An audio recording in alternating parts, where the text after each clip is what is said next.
Oui, bonjour. Mon nom, c'est Micha.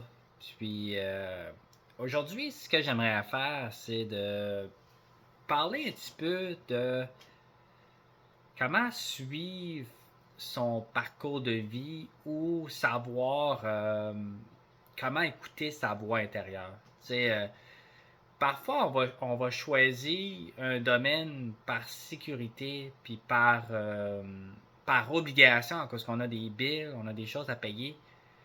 Puis moi, ce que je me rends compte, c'est que souvent, on a besoin de rêves pour être heureux. Moi, personnellement, pour être heureux, j'ai besoin de rêves. Puis, des fois, quand on rentre dans un moule ou dans une structure qui est rigide, c'est que ça peut étouffer cette voix-là, puis ça peut empêcher tout le potentiel que tu as. Puis on le connaît pas, ton potentiel. On ne sait même pas c'est quoi ton potentiel. Mais la seule chose que moi je sais, c'est que si tu n'essaies pas d'atteindre tes objectifs ou tes rêves, une chose est certaine, c'est qu'on ne saura jamais c'est quoi ton potentiel. Donc, il faut pas l'oublier ça.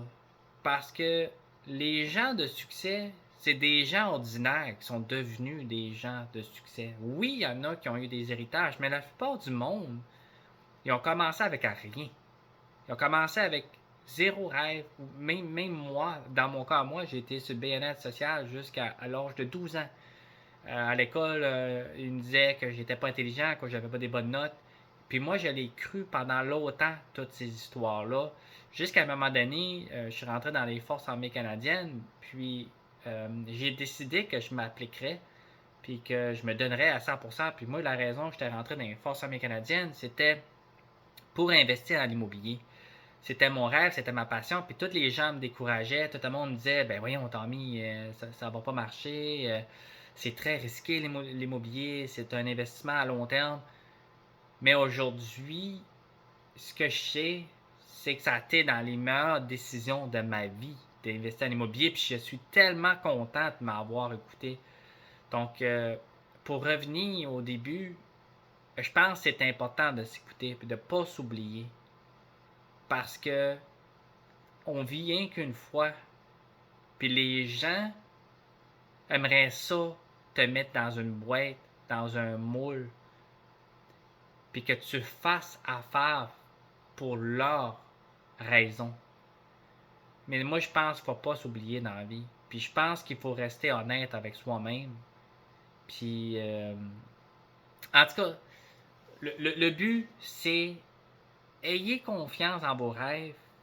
En même temps, oui, pensez à la sécurité, oui, pensez à bien gérer, mais en même temps, pas oublier la voix intérieure. Parce que moi, la chose qui me rend le plus triste dans la vie, c'est attendre quelqu'un dire j'en ai plein de rêves que j'aimerais accomplir, mais j'ai pas le temps parce que mon emploi prend tout l'espace. Pour moi, c'est triste ça. Quand tu es rendu où ton emploi prend tout l'espace de toi, la personne que tu veux exprimer, ta peinture que tu veux peinturer dans la vie, ton emploi prend trop de place. Je pense qu'il faut se poser des questions quand on est rendu là.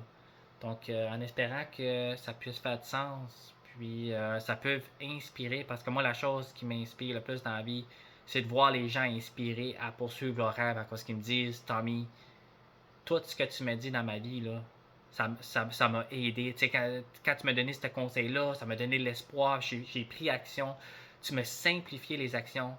Donc, c'est vraiment ça le but. Pour moi, le message, c'est de que chacun écoute sa voix puis qu'il ait la foi de prendre action sur sa voix intérieure. Oui, on va se planter. Oui, on va manquer de bateau. Oui, on va faire plein d'erreurs. Puis c'est normal. Puis c'est pas grave. Ça fait partie de la vie. Quand on était jeune, on tombe, on se blesse. C'est pas grave. On s'en relève puis on continue. Mais on devient une meilleure version de soi-même jour après jour. Donc, je vous laisse là-dessus. Mais merci pour le temps d'écoute. Puis, on se reprend.